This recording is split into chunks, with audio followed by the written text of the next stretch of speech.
this is not our actual breakfast. It's just to prove a point on the next story. Toothpaste, coffee and even heartburn medicines are among the latest products quietly shrinking in size while shoppers pay the same price, sometimes more. Yeah, can you spot the difference? Maybe just looking at the numbers. Consumer watchdog Which is asking the public to share some of the worst examples of so-called shrinkflation that they've seen in recent months, because they've found that while some products are getting smaller, others are being downgraded as manufacturers skimp on key ingredients. Well, Kat Cherader from Which joins us now. Morning, Kat. Morning. So this is one of those things that if you're in the supermarket, you can look at something and think, I'm sure that used to look different or I used to get more. But it really is happening, isn't it? Absolutely. You might have a sneaking suspicion that, hang on, this used to feel a bit heavier in my hand. Well, you're absolutely right. I mean, some of these examples that we found to bring to you today, they were on the same shelf. So with the coffee example that we have, that's gone down from 200 grams to 190 grams. And they were both next to each other on the shelf in the same store. So if you're not aware this is going on, you might accidentally pick the smaller container. It should absolutely be on the front. It's so subtle, the difference. Absolutely. I mean, the quality streets, they've gone down from 600 grams to 550 grams. That's a 27% increase per 100 grams because it's gone up from £6 to £7. But those boxes look almost the same. I mean, they are the same, aren't they? Yeah. It's just what's in them is different, yeah. Absolutely. I mean, Freddos, they've gone down from 5 in a pack to 4 in a pack.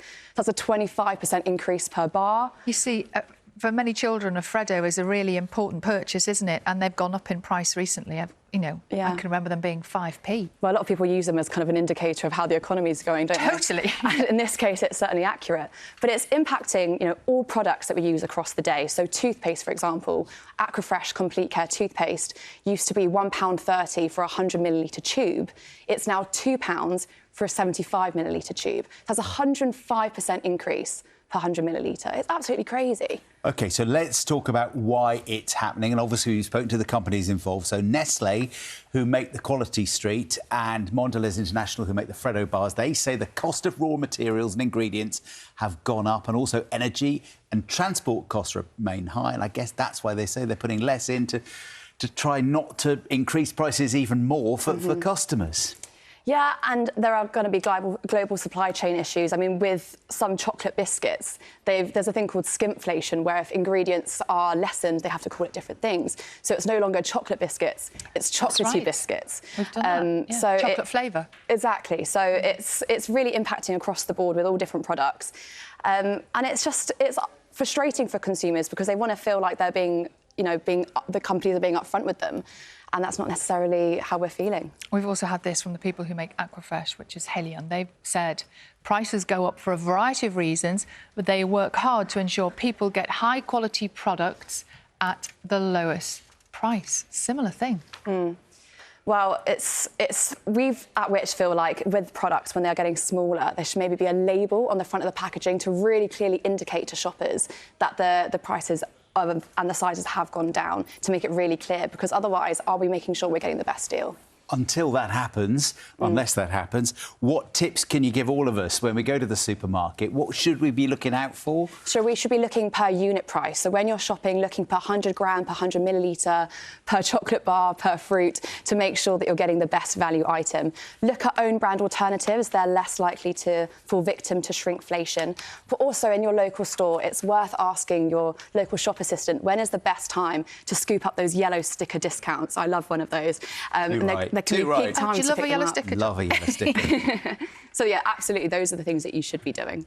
Are you one of those people who waits while they're being yellow sticker? Yes, and you see the same people coming in at the same time, and you know exactly when it's going to happen. You'll see me there. But it's all extra effort, isn't it? You can't just quickly go in and chuck a few things in your basket. You've got to really think at the moment. Well, yeah, and you want to feel like the supermarkets are helping their shoppers make the best deal. And also, often people shop at the same place because they have like a loyalty card system. But actually, consumer loyalty isn't really rewarded in this current economy. So it's best to shop around, make sure that you're looking at what the best deals are to make sure you're getting the most bang for your buck.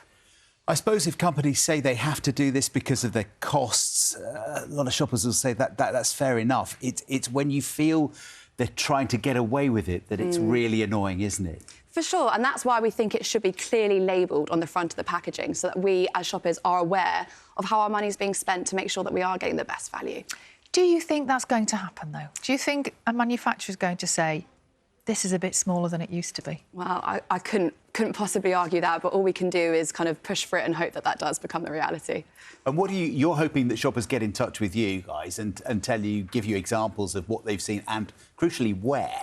Yes. Yeah, and then we can pass that information on to help other customers make sure that they're getting the best value when they're doing their food shopping. Because in this economy, every penny counts, and you want to make sure that you're getting the most that you can for your money.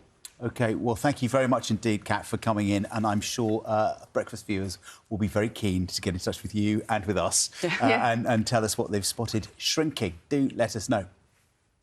We love a bargain, don't we, John? We love a bargain. You particularly, I know.